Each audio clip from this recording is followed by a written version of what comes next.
The Joe Rogan Experience. Well, we live in a crazy age. We do. It's fun, but stressful for a lot of people. Well, and for your study, for the study of human life extension and anti-aging, when you look at the stresses that are they're very novel to the human experience, like the stresses of social media, the stresses of cell phone use, the stresses of blue light, like staring at screens at night, like all that stuff. Yeah. Like, how much of an effect do you think that's having on people, and have we even quantified that yet? We are quantifying it, and it's having a real negative effect. Mental health issues is going to be the medical problem of the 21st century, no question. There are companies that are doing these remote video chats with a psychologist or psychiatrist. They are booming. These are the next billion-dollar companies. Really? Yeah. I mean, anyone want to make money, look into that. But we are living in a stressful world, and part of it's because we don't have much else to worry about. We've gotten rid of all the major worries. Wolves. Yeah, we don't have to. We're not on the savannah anymore. We're not going to get picked off by a cheetah. Well, a lion probably.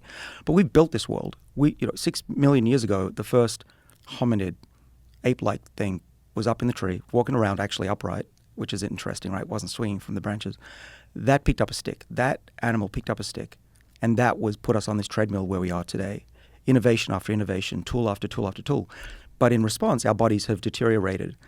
We only build our bodies as much as we need to. So if we've got tools and we can throw rocks, we don't need a lot of muscles.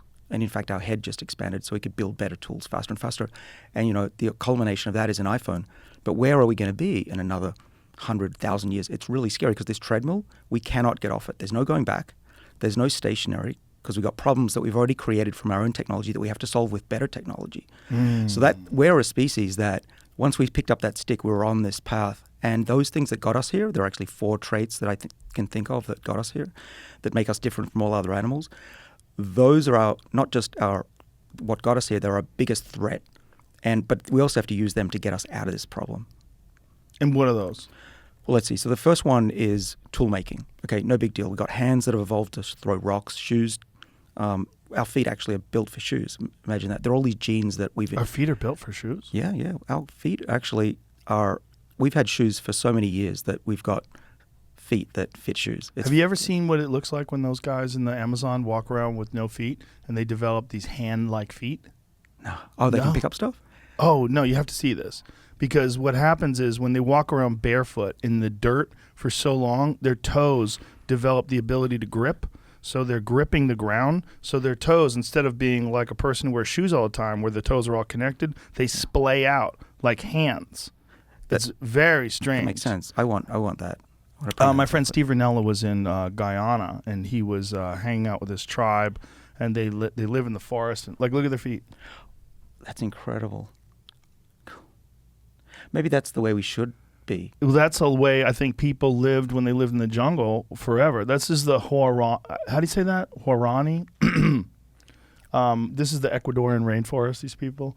This when you look at their feet, I think it's soft ground, and they're walking around in dirt all the time, and their feet splay out, and they develop the ability to push off of things with their feet. So it's the exact opposite of the way human beings develop bunions, where they smush their feet into these shoes that don't really fit human feet, and then they get these weird bunions where their toes are pointed towards the other toes. This is the opposite. They spread out like fingers. Yeah.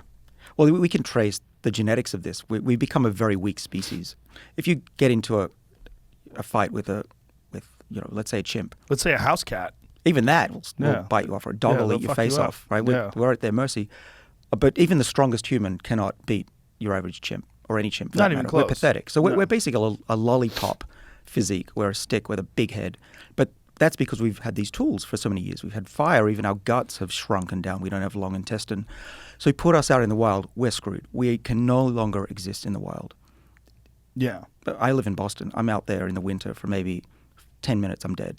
So that's who we are now. We are this pathetic physical species that has built tools that got us here, but are actually messing with our minds. The blue light, the chairs we sit in, the food we eat all the time, these have made us a weaker species. So what I'm hoping to do with my research and some companies I'm building is to get us out of that problem and engineer our way out, and also make wellness and health a thing that people actually can take care of themselves. And what are the steps there's one thing that people can do, and exercise is a good one, right?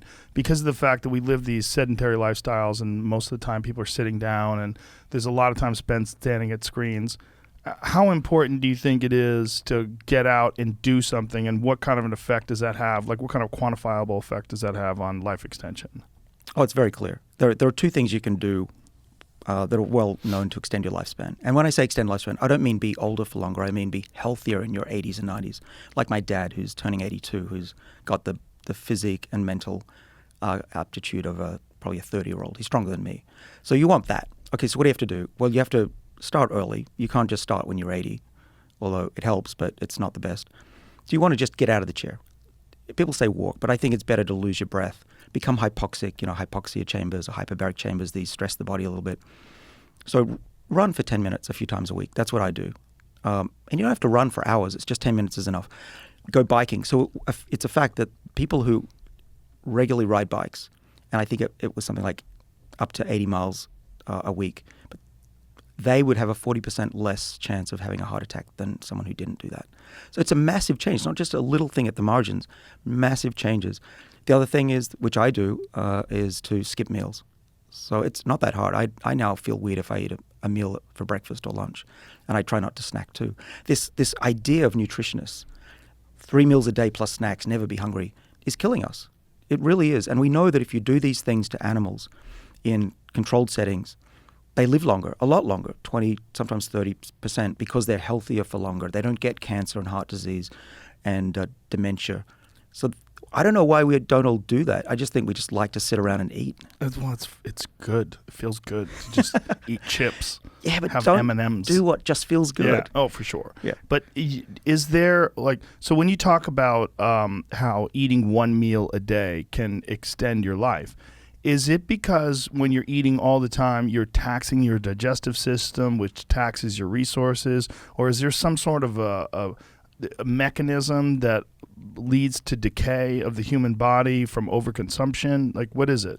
Yeah, so overconsumption, or just consumption in general, makes your body complacent. And we know this in great detail at the molecular level. There are genes that respond to how much you're eating and what you're eating and whether you're exercising. And these are called longevity genes. And they give our body resilience and fight aging and slow down what we can now measure, the biological clock. So I can take your blood, or actually now we've developed a very cheap test, just a swab, to be able to tell you very accurately how old you are, not based on how many times the Earth goes around the sun. That's ridiculous. Age is just a number. You can actually take the swab. I can tell you how old you are really, but then using real science, tell you how to slow that down. And this is really cool. Just in the last few years, we've figured out you can reverse human aging as well. Catch new episodes of The Joe Rogan Experience for free only on Spotify. Watch back catalog JRE videos on Spotify, including clips. Easily, seamlessly switch between video and audio experience. On Spotify, you can listen to the JRE in the background while using other apps and can download episodes to save on data cost, all for free. Spotify is absolutely free. You don't have to have a premium account to watch new JRE episodes. You just need to search for the JRE on your Spotify app. Go to Spotify now to get this full episode of The Joe Rogan Experience.